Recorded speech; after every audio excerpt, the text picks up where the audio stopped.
Hello friends, എല്ലാവർക്കും എൻ്റെ ബ്ലോഗിലേക്ക് സ്വാഗതം. അപ്പോൾ ഇന്നത്തെ ഞാൻ എൻ്റെ ബ്ലോഗിൽ ഷെയർ ചെയ്യുന്ന ഒരു ചെറിയ ട്രാവൽ വീഡിയോ ആണ് കേട്ടോ.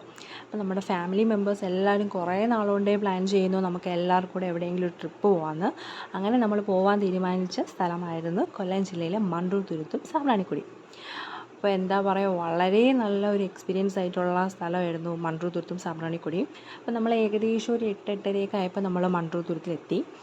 അവിടെ എത്തിയതിന് ശേഷം നമ്മുടെ യാത്ര ബോട്ടിലായിരുന്നു കേട്ടോ. അപ്പോൾ നമ്മളൊരു 2-3 ബോട്ടിലായിട്ടായിരുന്നു യാത്ര ചെയ്തത്. അപ്പോൾ നിങ്ങൾക്ക് കാണാം, ഞാൻ പോകുന്ന ബോട്ടിൻ്റെ ഫ്രണ്ടിൽ കൂടെ ഒരു ബോട്ടുണ്ട്, അതിൻ്റെ ഫ്രണ്ടിലൊരു ബോട്ടുണ്ട് കേട്ടോ. അത് കാണാൻ പറ്റാത്തതാണ്. അപ്പോൾ എന്താ പറയുക, അടിപൊളിയായിട്ടുള്ള എക്സ്പീരിയൻസ് ആയിരുന്നു. ഞാൻ സാധാരണ ഈ ഹോളിവുഡ് സിനിമയിലൊക്കെ കണ്ടിട്ടുള്ളൂ ഈ കണ്ടൽക്കാടുകൾക്കിടയിൽ കൂടെ ബോട്ട് പോകുന്ന വ്യൂസൊക്കെ. അപ്പോൾ ആദ്യമായിട്ട് പോകുന്നവർക്കൊക്കെ വളരെ എൻജോയ് ചെയ്യാൻ പറ്റിയൊരു സ്ഥലമായിരുന്നു. നല്ല തണുപ്പുണ്ടായിരുന്നു കേട്ടോ, നല്ല തണുപ്പുണ്ടായിരുന്നു. അതുപോലെ ചെറിയ കാറ്റ് വീശുന്നുണ്ടായിരുന്നു.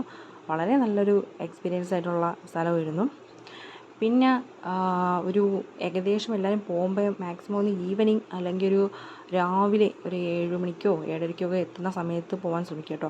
കാരണം വേറെ ഒന്നുമല്ല, ഇപ്പോൾ നിങ്ങൾക്ക് തന്നെ വീഡിയോയിൽ കാണാം, ഉച്ചയൊക്കെ ആവുന്ന ടൈമിൽ നല്ല വെയിലുണ്ടായിരുന്നു കേട്ടോ. നല്ല രീതിയിൽ വെയിലടിക്കും, പിന്നെ എൻജോയ് ചെയ്യാൻ പറ്റും. അതുപോലെ കുട്ടികൾക്കായാലും വളരെ എൻജോയ് ചെയ്യാൻ പറ്റിയ സ്ഥലമാണ്. കാരണം എന്ന് വെച്ചാൽ അവിടെ നമുക്ക് വെള്ളമാണെങ്കിൽ പോലും നമുക്ക് നടന്ന് പോകാൻ പറ്റിയ കുറേ സ്പോട്ടുണ്ടായിരുന്നു. പിന്നെയെന്ന് വെച്ചാൽ നമ്മൾ അവിടെ നിന്ന് നേരെ എത്തിയത് ഇവിടെ സാമ്പ്രാണിക്കൊടിയിലായിരുന്നു. സാമ്പ്രാണിക്കൊടി എന്ന് വെച്ചാൽ ഒരു ദ്വീപായിരുന്നു. അപ്പോൾ നമ്മൾ ആദ്യം ബോട്ടിൽ കയറിയപ്പോൾ ചോദിച്ചു, ബോട്ട് എന്തായാലും പോകുമ്പോൾ നല്ല ആഴമുള്ള സ്ഥലത്ത് കൂടെയാണല്ലോ പോകണം. അപ്പം ഇത് എങ്ങനെയാണ് എന്ന് നമുക്ക് ആർക്കും ഒരു ഐഡിയ ഇല്ലായിരുന്നു. നേരെ ബോട്ട് കൊണ്ട് നിർത്തിയത് ഒരു ദ്വീപിലായിരുന്നു. അവിടെയെന്ന് വെച്ചാൽ നമുക്ക് കാണുമ്പം നല്ല വെള്ളമുണ്ട്, എന്നാൽ നമുക്ക് ഇറങ്ങി നിൽക്കാം. നമ്മുടെ മുട്ടറ്റോളം വെള്ളം മാത്രമേ വരത്തുള്ളൂ. നമുക്ക് ഇതിൽ തന്നെ വീഡിയോസിൽ നമുക്ക് കാണാം നമ്മുടെ കുട്ടികളൊക്കെ വളരെ നന്നായിട്ട് എൻജോയ് ചെയ്യുന്നതും. അതുപോലെ കുട്ടികളായാലും വലിയവരായാലും ഒരുപാട് നല്ല രീതിയിൽ വളരെ എൻജോയ് ചെയ്തൊരു സ്ഥലമായിരുന്നു.